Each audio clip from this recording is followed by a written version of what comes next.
Well, I didn't grow up listening to like straight ahead jazz music. I mean, my parents listened to a lot of different stuff spread out over decades of musical history, but for me, like, I was like a garage rock kid. I was listening to like Led Zeppelin and Cream and this kind of like, I guess, white blues, I don't know what you want to call it, you know, like, and then I got, I think, the Steely Dan record, kind of in true, I was born in LA, so I guess that's, you know, in true West Coast fashion, I guess the Steely Dan record kind of turned me on to this other world of harmony and vocabulary, and I was like really into the soloists, and I was like, Cornelius Bumpus, you know, Chris Potter, who are these guys, you know?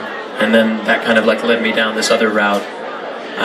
But actually, I felt like I didn't really get into my thing until after college. I was living in Denton and Dallas, Texas, and it wasn't until I kind of started playing with the people from Marcus's posse, both in his band and also his childhood, like Bernard Wright became my mentor, and then guys like Bobby Sparks, who played in Marcus's band for years, became the guys that I was playing with. That there was kind of this unity between R&B and kind of groove music, for lack of a better term, and jazz. And that's actually where I first started to feel like I had some kind of identity or understanding. So it's like, kind of, without fanning out too much, that's kind of like really Marcus's whole thing that they did in Jamaica, Queens, in New York was like a huge part of my experience with jazz music.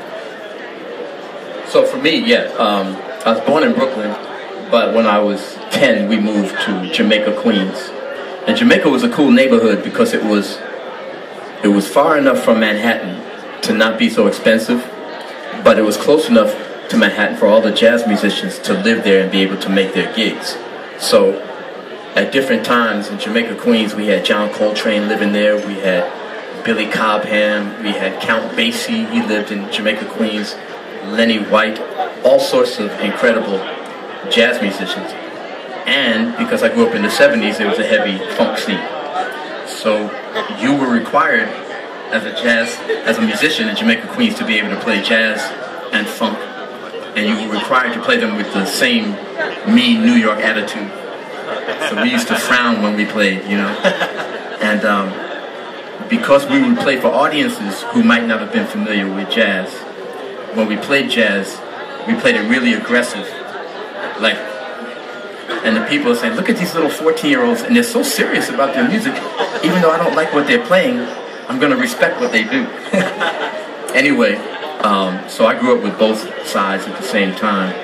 And basically, today, if you hear us play, you'll hear the R&B and the funk undercurrent, but we use the spirit of jazz. There's a lot of improvisation, and the guys have a really deep knowledge of jazz, not just kind of like a surfacey knowledge. So I'm still balancing the two.